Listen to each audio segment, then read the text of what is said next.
ngayon ay hindi pa kinukonsidera na mayroon tayong oil crisis. May crisis na po. Hindi na naramdaman kami, ramdam namin crisis dito ngayon eh. Matagal na may crisis, hindi lang nila nararamdaman. Wala naman maalam yan. Sobra na nga, crisis.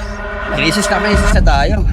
Hindi nyo alam yan kasi di kayo lumalabas ng opisina nyo. Yan mga boss, nandito tayo ngayon sa NEPA Q-Mart para tanungin yung mga manggagawat ordinaryo Pilipino kung ano masasabi nila sa sinabi ng palasyo, lalong-lalo na ni Yusek Claire Castro. Sabi niya wala pa raw krisis at hindi pa raw kailangan magpanik dahil everything is under control at normal pa lahat. So tanungin natin ano masasabi ng mga kababayan natin. Wala pa crisis kasi hindi na naramdaman kami, ramdam namin crisis dito ngayon eh.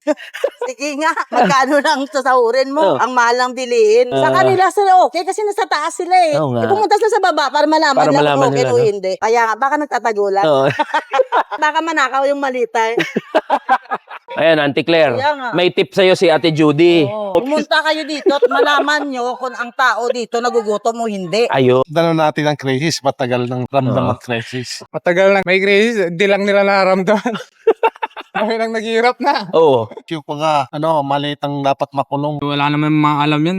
Panirang yan. Yun lang ginagawa nila, no? Oo, politika. Pag pumunta sila sa mahirap para malaman nila. Parang apektado na nga po lahat dahil sa pagtaas ng petrolyo eh. May crisis na po. Followers mo ako. Ay, totoo nga po. Wala, lumaas na nga bilhin. Sobra na nga, crisis. Crisis na nga po. Oo, tinawanan na lang kayo ni Ate Maribel. Mahal na lahat, no? Opo. Pero wala pang krisis. Crisis. Tuyo, may crisis na ngayon eh. Hirap na nga kami. Hindi naman nila nararanasan ng hirap. Marami pong epekto, lalo na yung diesel natin, mataas na po. Sobrang mahal na po eh. Nababawi sa kinikita nyo sa pamamasata, no? Oo, nabawasan po talaga. Crisis na tayo. Hindi, pero sabi, wag daw mangamba pa eh. Sa mga ka-level niyang mayayaman, huwag mo nang mangamba. Tingin mo, sapat na ngayon, ayuda. Sa araw lang nag-astos yun. Mahal na po yung bilihin natin. Tapos ngayon dumating pa po yung crisis natin sa gasolina. Dahil hirap po kami mga maliliit na tao sa baba.